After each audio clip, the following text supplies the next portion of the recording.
nous allons parler du Saint-Esprit. Nous allons parler de son onction. Et nous allons parler de ses manifestations. Donc nous allons prendre comme test 1 Corinthiens 2, le verset 11 et 12. 1 Corinthiens 2, le verset 11 et 12.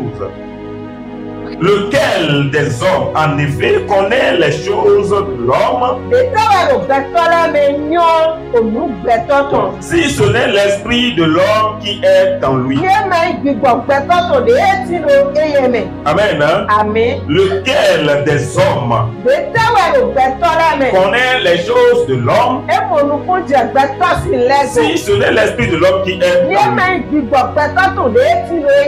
De même, personne ne connaît les choses de Dieu si ce n'est l'Esprit de Dieu qui est en lui. Bien si ce n'est l'Esprit de Dieu. Voilà. Le verset 12. Oh, nous n'avons pas reçu l'esprit du monde, mais l'esprit qui vient de Dieu, afin que nous connaissions les choses que Dieu nous a données par grâce. Amen. Je reprends le verset 12. Oh, nous n'avons pas reçu l'esprit du monde. Ça veut dire qu'il y a un esprit du monde. Ok. Nous n'avons pas reçu l'esprit du monde, mais l'esprit qui vient de Dieu, afin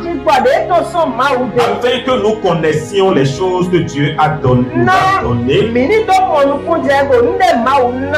par sa grâce. Amen. Le premier texte que nous avons lu nous parle de quoi? De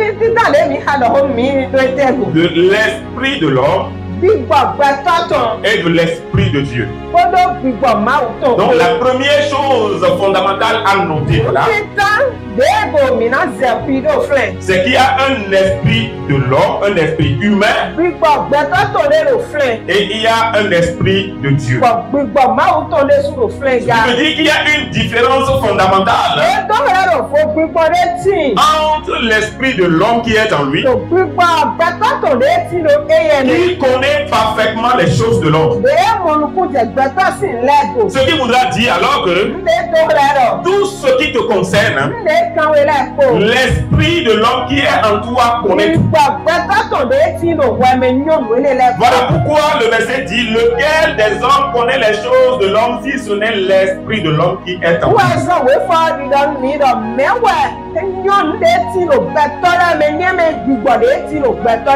Et de l'autre côté, il y a aussi l'esprit de Dieu. Où le verset nous dit également: il connaît les choses de Dieu si ce n'est l'esprit de Dieu. Donc l'esprit de l'homme connaît les choses de l'homme, et l'esprit de Dieu connaît les choses de Dieu. Or le même verset précise que cet esprit de Dieu là nous a été donné. Cet esprit de Dieu nous a été donné. Et c'est quoi alors cet esprit de Dieu? C'est ce que nous appelons tous le Saint-Esprit. Le Saint-Esprit, dis avec moi le Saint-Esprit. Le Saint-Esprit c'est qui? Le Saint-Esprit c'est l'Esprit de Jésus. C'est la troisième personne au sein de la Trinité.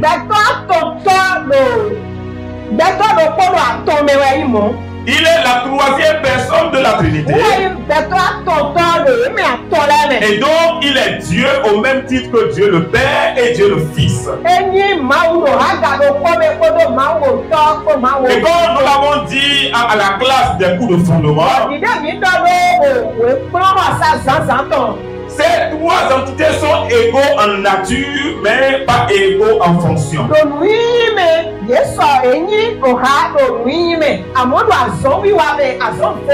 Ils ont différents rôles au sein de la Trinité.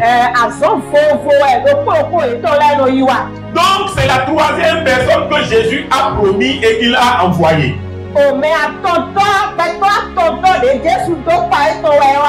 D'abord, avant de les envoyer sur les disciples, le jour de la Pentecôte, il l'avait déjà libéré dans les disciples après sa résurrection.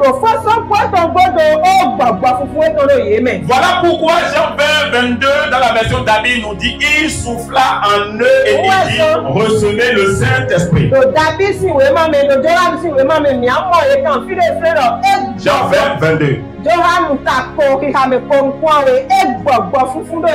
Il souffla en eux et il dit: recevez le Saint-Esprit. Et nous avons dit que cet esprit que Jésus était en train de leur donner était la partie de Dieu qui était partie lorsque l'homme était tombé dans le péché.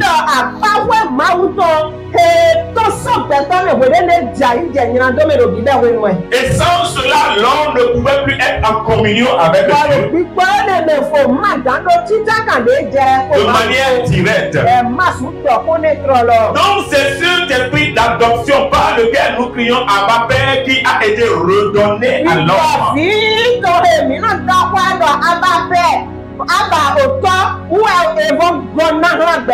Ce tas que Jésus a posé après sa résurrection. Et je vous ai déjà dit de toujours faire la différence entre ce qui s'est passé et ce que Jésus a dit avant la résurrection et après la résurrection.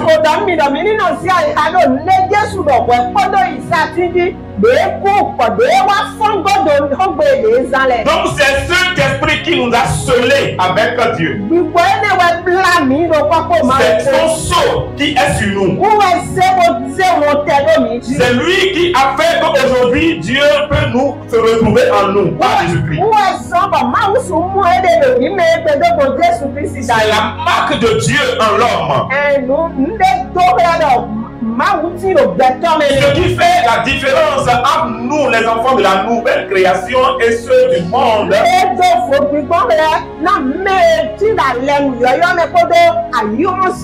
c'est parce que nous avons l'esprit de Dieu et eux ils ont l'esprit du monde. Donc ce même verset a parlé. Donc le Saint-Esprit c'est une personne. C'est important de comprendre que ce n'est pas une puissance. C'est une personne qui a une puissance. Donc la troisième personne de la Trinité que Jésus a envoyée pour veiller non seulement sur sa parole et pour aussi veiller sur l'exécution des plans de Dieu sur la terre. Donc partout où il y a la parole de Dieu, le Saint-Esprit est là. Le Saint-Esprit se sent engagé là. De la même manière, où partout où il y a la parole, il y aura un esprit qui est là. Est-ce que vous comprenez? Partout où il y a la parole, je reprends. Partout où il y a la parole de Dieu, le Saint-Esprit est là. Mais partout où il y a la parole, un esprit est là. Pourquoi? Parce que la parole est spirituelle.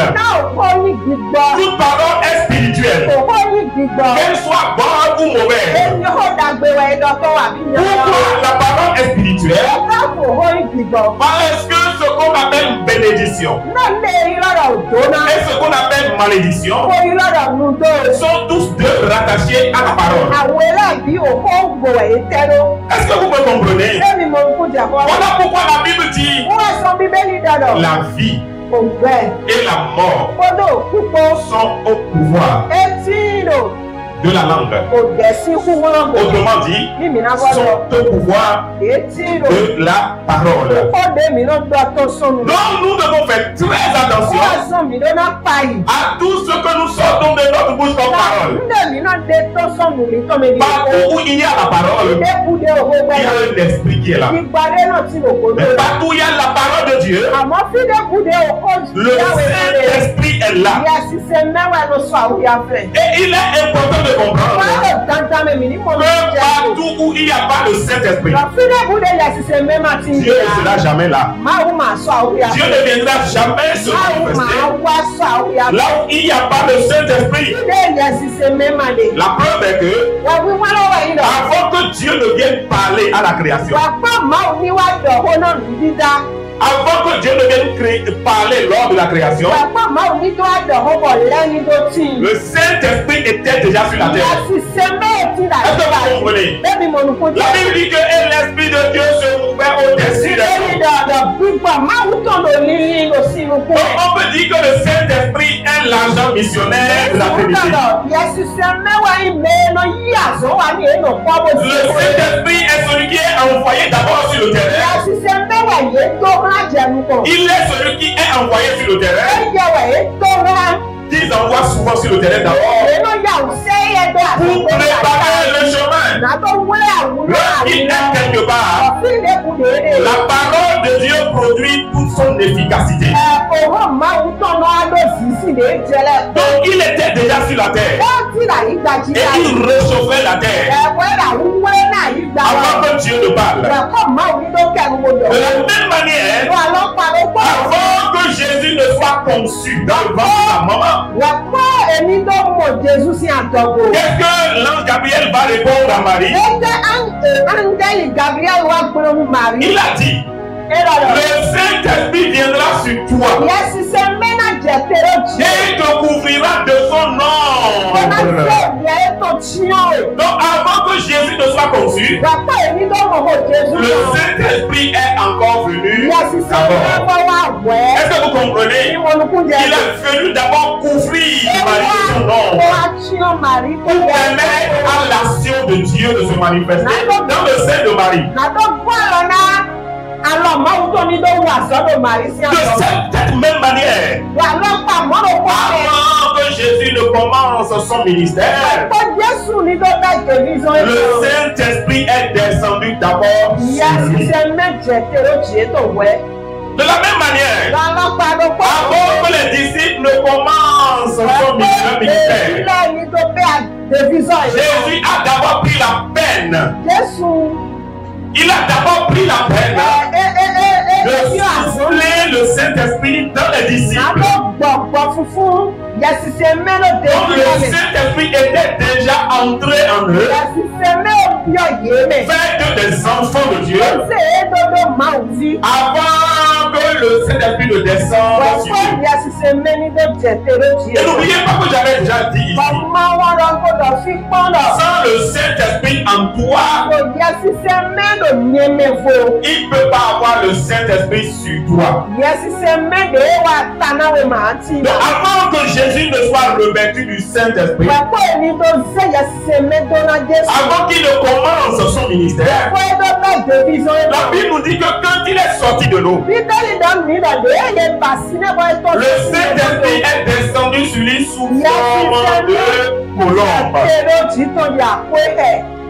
De tout ça, qu'est-ce qui est important de comprendre? Le Saint-Esprit est donc la personne la plus importante de notre dispensation. Il est l'agent missionnaire de la Trinité. Voilà pourquoi la Bible dit que pour ceux qui sont enfants de Dieu, mais la question que se pose beaucoup de chrétiens aujourd'hui c'est celle-ci, c'est cette question. Comment quelqu'un peut avoir le Saint-Esprit et vivre dans la défaite permanente? C'est la grande question de beaucoup d'enfants de Dieu. Si c'est vrai que j'ai le Saint-Esprit, si c'est vrai que la présence du Saint-Esprit a provoqué la création, lorsqu'il est quelque part, la parole de Dieu prend forme et vie. Si c'est vrai tout cela, comment se fait-il donc qu'un enfant de Dieu puisse avoir le Saint-Esprit et vivre dans la défaite permanente? La réponse est que la personne du Saint-Esprit est la personne la plus méconnue de la Trinité. C'est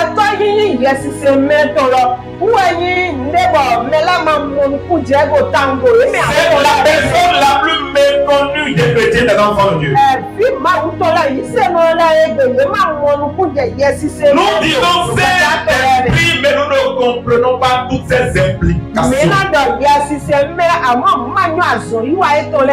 Il est la personne la plus attristée et la plus méprisée parce qu'on ne le connaît pas bien.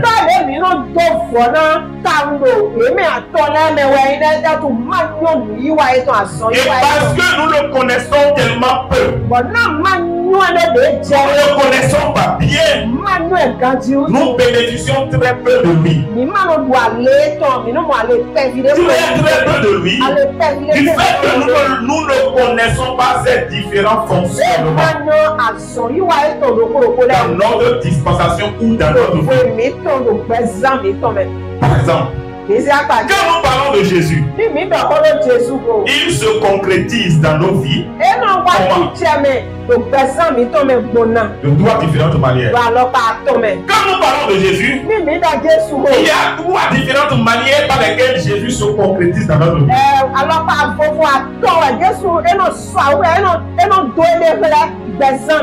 Première chose, c'est pas le sang. Deuxième chose, c'est pas son nom. Troisième chose, c'est pas sa parole.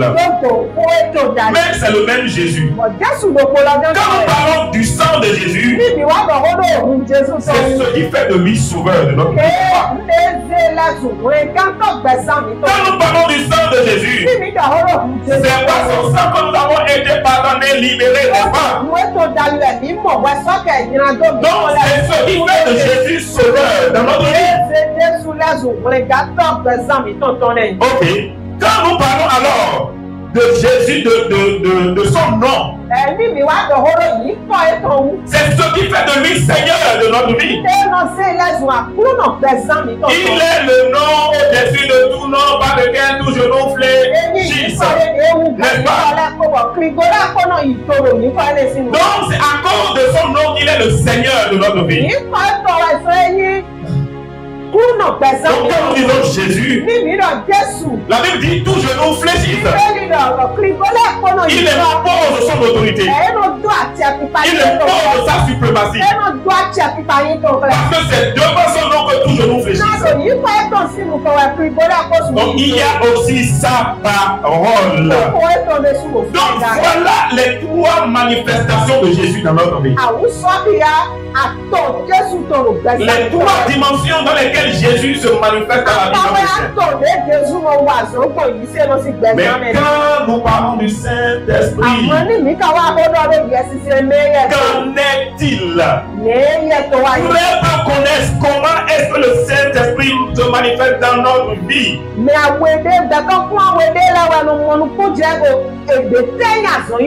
est aussi important de comprendre que le Saint-Esprit a aussi différentes manifestations dans la vie.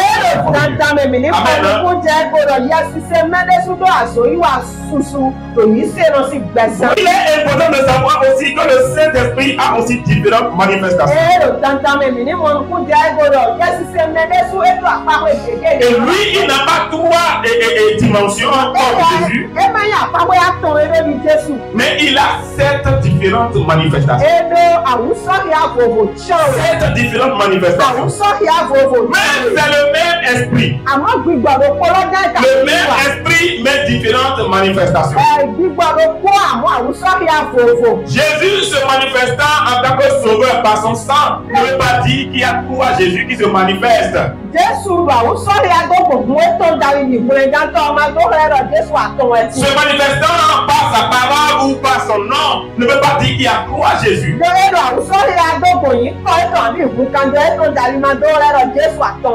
c'est le même Jésus, mais dans différentes manifestations. Amen.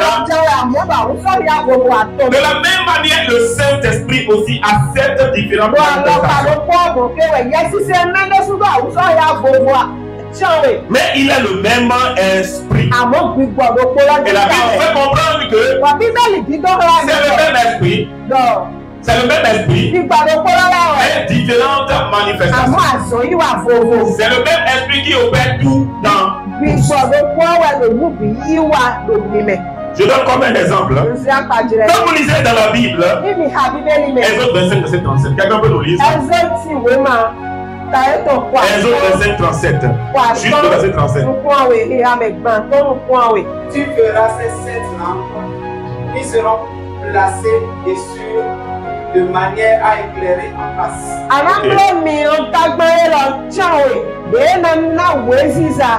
Donc là, il est question de quoi? Du chandelier d'or, n'est-ce pas? Ça veut dire que dans le tabernacle, il y a 3 différentes parties. Il y a le parvis, il y a le lieu saint et il y a le lieu très saint. Dans le parvis, il y a l'autel des holocaustes, il y a la cuve des reins. Et quand vous quittez le parvis, vous rentrez dans le lieu saint. Dans le lieu saint, il y a 3 choses fondamentales. Il y a la table des pains de proposition. Il y a le chandelier d'or. Et puis il y a l'autel des parfums. Maintenant, quand vous rentrez dans le lieu très saint, il y a l'âge de l'alliance qui contient certains éléments comme la mèche d'Aaron, et puis ça. Mais ce qui nous intéresse, c'est le chandelier d'or. Dans le parvis, c'est-à-dire là où tout le monde peut avoir accès. Là où tout le peuple peut avoir accès. C'est la lumière du soleil du jour qui éclaire cet endroit-là. La lumière du jour. La lumière du jour. C'est ça qui éclaire le parvis. Quand vous rentrez dans le lieu saint, c'est un lieu fermé. Donc la lumière du jour ne pourra pas éclairer là-bas. Mais c'est la lumière du chandelier d'or. Et Dieu dit que cette lumière-là ne doit jamais être éteinte. Dans le lieu très saint, c'est dit la lumière du jour, ni la lumière du lieu saint, mais c'est la lumière de Dieu, c'est la lumière divine lui-même qui éclaire là-bas. Ce n'est pas de ça que nous voulons parler aujourd'hui. Revenons au chandelier d'or. Le chandelier d'or, c'est comme une tige. Et puis, cette tige-là, il y a une cuvette en bas. Dans la cuvette, on verse de l'huile. Et la tige est reliée à cette huile-là où une mèche descend dans l'huile. C'est-à-dire là où tout le monde peut avoir accès. Là où tout le peuple peut avoir accès. C'est la lumière du soleil du jour qui éclaire cet endroit-là. La lumière du jour. La lumière du jour. C'est ça qui éclaire le parvis. Quand vous rentrez dans le lieu saint, c'est un lieu fermé. Donc la lumière du jour ne pourra pas éclairer là-bas. Mais c'est la lumière du chandelier d'or. Et Dieu dit que cette lumière-là ne doit jamais être éteinte. Dans le lieu très saint, c'est même dit la lumière du jour, ni la lumière du lieu saint, mais c'est la lumière de Dieu, c'est la lumière divine lui-même qui éclaire là-bas. C'est pas de ça que nous voulons parler aujourd'hui. Revenons au chandelier d'or. Le chandelier d'or, c'est comme une tige. Et puis, cette tige-là, il y a une cuvette en bas. Dans la cuvette, on verse de l'huile. Et la tige est reliée à cette huile-là où une mèche descend dans l'huile.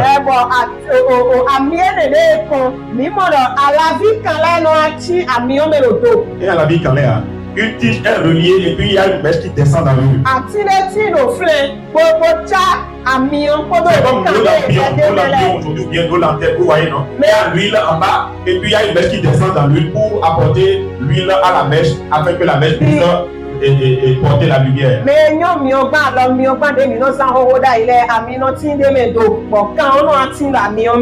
Donc, quand cette mèche-là descend, quand cette tige-là descend, cette tige-là est reliée à la boîte qui contient l'huile. Maintenant, à cette tige-là, est reliée 3 branches de chaque côté. Donc, quand on compte, ça fait 6 branches, plus la tige principale, ça fait 7.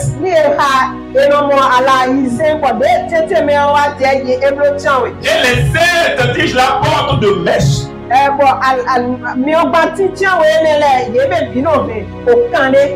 Maintenant, les 3 de chaque côté sont connectés à la tige principale qui va monter l'huile. Pour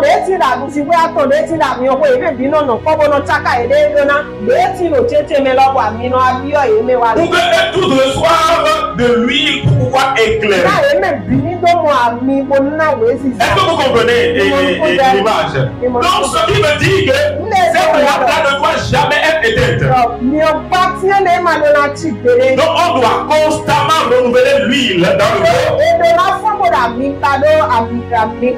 Si l'huile sèche, les lampes vont s'éteindre. Si les mèches noircissent, les lumières vont perdre leur éclat. Qu'est-ce que tout cela nous enseigne? Cela nous enseigne quelque chose de très important. L'huile qui est dans le pot en bas symbolise simplement le Saint-Esprit. Dans l'ancienne alliance, l'huile symbolise le Saint-Esprit. Et les 7 branches symbolisent simplement les différentes manifestations du Saint-Esprit.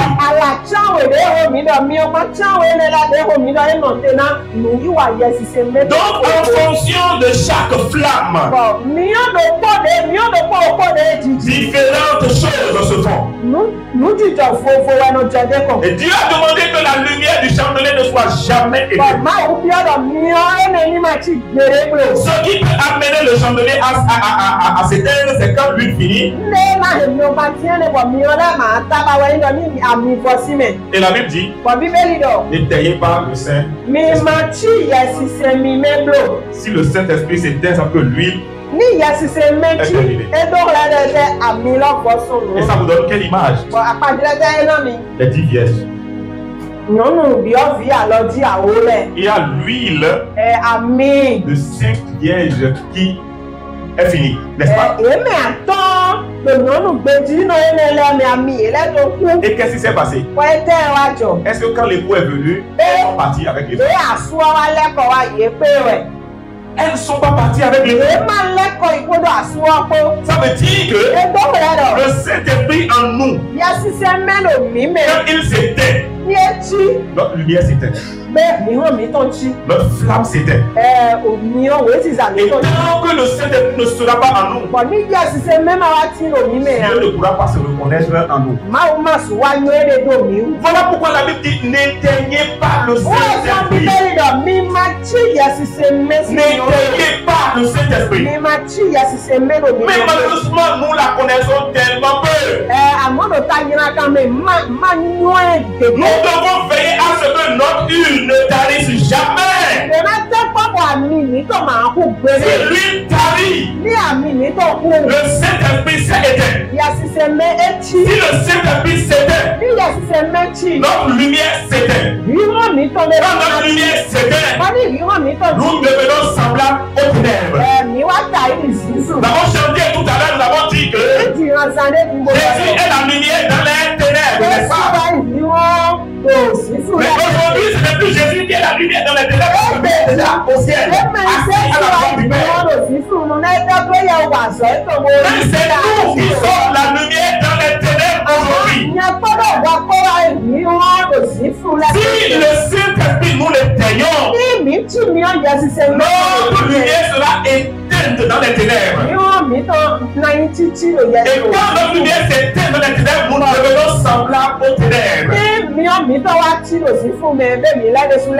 Et si le Saint-Esprit s'éteint en nous, comme les saintes vierges folles, on peut rater les bouts. Voilà pourquoi je dis, c'est le Saint-Esprit en nous qui favorise la manifestation du Saint-Esprit. Amen. Le fonctionnement du Saint-Esprit en toi déterminera son fonctionnement sur toi. Maintenant, si la lumière et l'huile n'a pas tari, et que les mèches ont noirci sans être renouvelées, il aura lumière, n'est-ce pas? Mais la lumière perdra son éclat. Et c'est ce qui signifie attrister le Saint-Esprit. Quand le Saint-Esprit en nous est attristé, notre lumière perdra son éclat. Et quand notre lumière perd son éclat, elle ne pourra pas attirer. Le rôle de la lumière, quand la lumière est quelque part, on peut voir le danger. La lumière peut attirer, n'est-ce pas? La lumière attire les attentions. Mais quand la lumière perd son éclat, elle ne pourra plus attirer. Elle ne pourra plus donner la direction comme cela se doit. Voilà pourquoi nous devons veiller à ce que le Saint-Esprit en nous ne soit point attisé. Amen. Est-ce que vous me comprenez? Donc jusque-là, comprenons que l'image du Saint-Esprit dans l'ancienne alliance, c'est l'huile dans le pot à l'intérieur du chandelier. Et parce que cette huile monte, elle permet à la lumière de ne jamais être absente dans le lieu saint. Donc, lorsque nous parlons du Saint-Esprit, il y a 7 différentes manifestations qui produisent différents résultats dans la vie. Et dans chaque situation, il y a une flamme qui doit être activée pour avoir un résultat confus. Alors pour finir, je m'en vais dire ceci. Si l'huile à l'intérieur est le symbole du Saint-Esprit et de l'onction,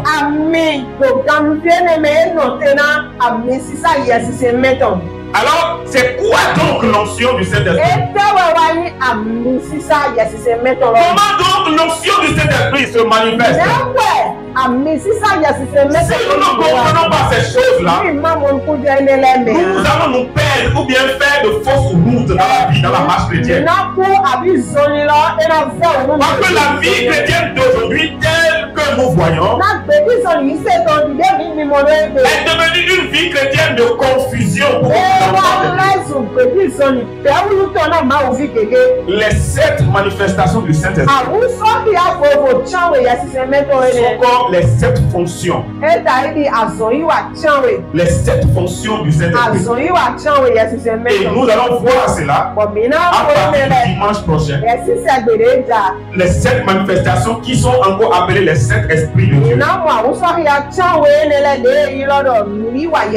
Et voir comment chaque aspect, chaque dimension fonctionne. Et c'est là que nous allons comprendre que l'onction du Saint-Esprit n'est pas rattachée à un ministère en particulier. Parce que souvent aujourd'hui, là où nous pensons qu'il y a l'onction, c'est là où les gens tombent mal, c'est là où les malades sont guéris, là où les démons sont chassés. Mais est-ce que c'est seulement ça qui représente la manifestation du Saint-Esprit? Nous allons voir cela à partir du dimanche prochain. C'est quoi l'onction du Saint-Esprit et comment est-ce que